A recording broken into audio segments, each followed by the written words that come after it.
Sudan is often shown on the world map as a country of poverty, conflict, and humanitarian crisis.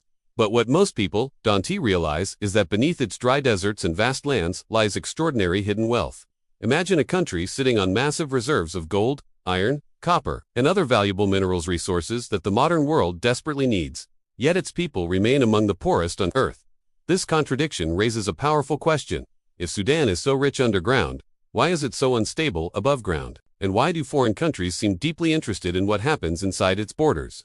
As global demand for minerals rises and competition between powerful nations intensifies, Sudan's land is no longer just land, it's a prize that can influence economies, military power, and global supply chains. What if Sudan's long-running crisis is not only about politics or civil war, but also about who controls this buried treasure? To understand this, we need to look beyond headlines and explore the deeper reality of Sudan's natural resources and global geopolitics. In today's world, minerals are as important as oil once was. Gold supports national economies and currencies.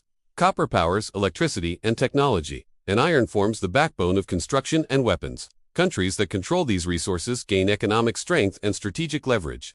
Sudan, located at a critical crossroads between Africa, the Middle East, and the Red Sea trade routes, holds both valuable minerals and a strategic position. This combination makes it extremely important and extremely vulnerable. Weak institutions, internal conflict, and poor regulation have made it easier for powerful external players to gain influence, often without benefiting the Sudanese people. In this video, we will uncover what minerals Sudan actually has, why these resources matter so much in the modern global economy, and why certain countries are drawn toward Sudan during times of instability rather than peace. Most importantly, we will explore how natural wealth can become a curse instead of a blessing when it is fought over, exploited, or controlled by forces outside the nation. By the end, you will see Sudan not just as a troubled country, but as a key piece in a much larger global struggle over resources, power, and the future. Chapter 1. Sudan. Poor. On the surface, rich underground Sudan is often described as a land of crisis, hunger, and conflict. But this surface image hides a deeper truth. Beneath Sudan's deserts, mountains, and plains lies enormous natural wealth. Gold, iron, copper, chromium, and other valuable minerals are spread across the country, making Sudan one of the most resource-rich nations in Africa. Yet, despite this hidden treasure, most Sudanese people live in poverty. This contrast forces us to ask an uncomfortable question. How can a country so rich in resources remain so poor?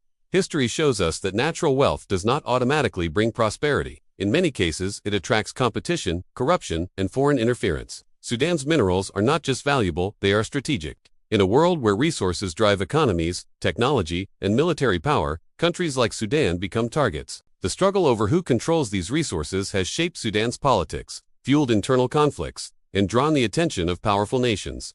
To understand Sudan's present, we must first understand what lies beneath its soil and why it matters so much to the rest of the world. Chapter 2. Gold. Sudan's most powerful and dangerous resource, gold is Sudan's most important mineral and the center of global interest in the country. Sudan is one of Africa's top gold producers, with vast deposits spread across regions like Darfur, the Nile States, and eastern Sudan. Gold brings quick money, is easy to smuggle, and holds value everywhere in the world. This makes it extremely attractive not only to governments, but also to armed groups, militias, and foreign buyers. In Sudan, much of the gold is mined informally using basic tools, often by poor workers risking their lives. Instead of benefiting the national economy, large amounts of gold are smuggled out of the country illegally. This gold finances weapons, strengthens militias, and prolongs conflict. For foreign powers, Sudanese gold offers a way to bypass sanctions, build wealth quietly, and gain influence. Gold has become both a blessing and a curse, bringing money, but also violence and instability. As long as gold remains poorly regulated, it will continue to fuel power struggles inside Sudan and attract outside forces looking to profit. Chapter 3. Other key minerals and their global importance. While gold gets the most attention, Sudan's mineral wealth goes far beyond it. The country has large reserves of iron ore, essential for construction, weapons, and heavy industry. Copper, another key mineral, is vital for electricity, electronics, and renewable energy systems. Chromium and manganese are used in steel production, while zinc and silver support manufacturing and technology. There are also indications of uranium and rare minerals, which are strategically sensitive in global politics. These minerals are the backbone of modern civilization. Without them, there would be no cities, power grids, vehicles, or military equipment. As global demand for infrastructure, green energy, and advanced technology grows, competition for these minerals becomes fiercer. Countries that lack their own resources must secure supplies abroad. Sudan's untapped reserves make it highly attractive, especially because weak governance makes access easier and cheaper. This turns Sudan into a battlefield of interests, where minerals are not just economic assets, but tools of global power and influence. Chapter 4. Why the world is competing for minerals in the modern era. Minerals are as important as oil once was. They power economies, shape military strength, and determine technological leadership. Nations are racing to secure supply chains for critical resources to protect themselves from shortages and political pressure. This competition is not always visible, but it is intense. Countries invest, influence, and sometimes interfere in mineral-rich regions to protect their interests. Sudan sits at the center of this global race. Its resources are abundant, its regulations are weak, and its political situation is unstable. This combination creates opportunities for powerful players to gain access with minimal resistance. Instead of open conflict, competition often happens through deals, influence, and indirect support of local actors. Control over minerals means control over future industries and economic independence. This is why Sudan matters far beyond its borders. It is not just a developing country, it is a strategic asset in a world hungry for resources. Chapter 5. Strategic location. More than just minerals, Sudan's importance is not limited to what lies underground. Its geographic location makes it even more valuable. Sudan connects Africa to the Middle East and sits close to the Red Sea, one of the world's most important trade routes. Every year, massive amounts of goods, oil, and resources pass through this region. Control or influence over Sudan means access to trade routes, ports, and regional power.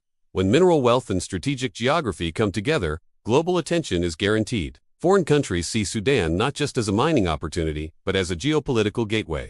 This increases competition and external involvement, especially during times of political instability. Instead of helping Sudan build strong institutions, foreign interests often focus on short-term gains. This leaves the country vulnerable, divided, and dependent. Sudan's location should have made it a bridge for prosperity, but instead it has become another reason for foreign rivalry. Chapter 6. Internal conflict and the resource curse. Sudan's conflicts cannot be separated from its resources. Control over mines often means control over money, weapons, and power. Armed groups fight not just for political influence, but for access to goldfields and trade routes.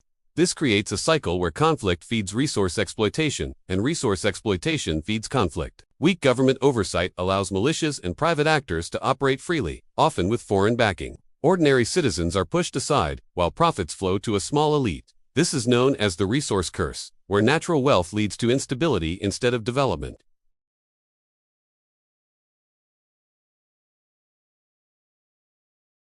Chapter 7. Foreign influence without direct control. Foreign countries do not always need to invade to control resources. Influence can come through investments, security agreements, arms deals, and partnerships with local power holders. In Sudan, external players often work quietly behind the scenes. They support certain groups, secure mining rights, or benefit from illegal trade networks.